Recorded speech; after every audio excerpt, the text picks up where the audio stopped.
Hello, my name is Reverend Todd Boling, and I'm the Senior Associate Chaplain in the Office of Religious and Spiritual Life here at TCU. Thank you for joining me for the fourth video in our Enneagram virtual workshop experience. And today we're going to be talking about the Instinctive Triad, which are types 8, 9, and 1. And as a reminder, when we're talking about triads, we're talking about three types that live closely together. They share common themes around assets and liabilities within their type. So as we begin talking about the Instinctive Triad, we're going to start by talking about type 8. Type 8 is called the Challenger. 8s are assertive. They are at times aggressive.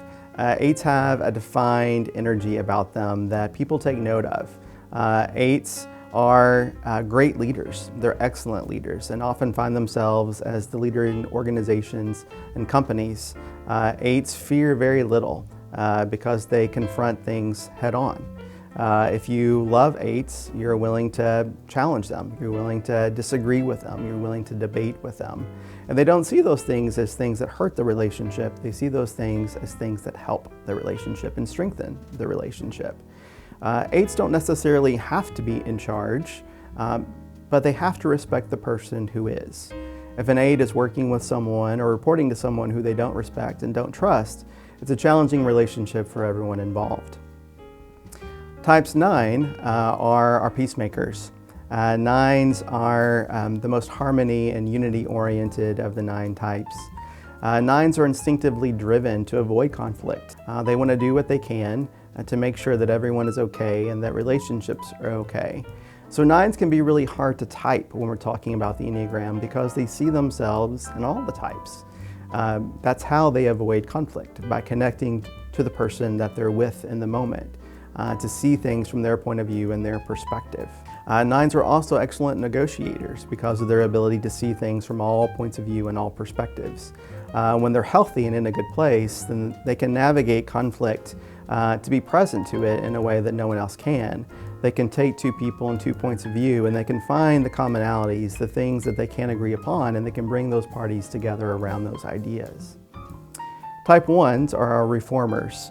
Type 1s are our most highly principled of the 9 types. They're driven to make the world a better place. They're driven to make whatever it is they're passionate about and focused on better. They do that by identifying the things that need to be tweaked. And 1s often see things in a very black and white way. There's a right way to do it and there's a wrong way to do it. When 1s are healthy, they can realize that at times that can seem rigid and they can find ways to engage that in a different way so that other people's point of view can be heard and be validated as well. It's important for them to do things the right way and to not allow themselves to do things that can be counterproductive to the work that they're doing. You often find 1s working in professions that allow them to live into that sense of right and wrong, or have a strong ethic and moral to the work that they do. So again, types 8, 9, and 1 make up the Instinctive Triad. And remember, when we're talking about triads, we're talking about types that share a common emotional response and reaction to things. And the Instinctive Triad deals with the emotion of anger. Type 8s are going to engage their anger in a more external way. They're going to vocalize how they feel and why they feel that way. They might raise their voice, they might change their tone, and they might move in a more forceful way. 9s are going to engage anger by trying to deny it. Remember, 9s don't like conflict and they want to do everything they can to avoid it. Of course, they can only do that to a certain degree before they become passive-aggressive and their anger comes out in ways they don't intend for it to.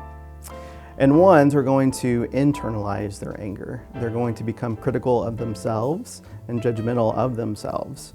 And they're going to have to sit with those emotions and those feelings. And they often will work really hard to repress them so that others don't see them, because 1s sometimes see anger as being wrong and not something that others should know within them. So that's a quick overview of the Instinctive Triad and types 8, 9, and 1. But thanks for being here today, and until next time, stay safe and stay healthy.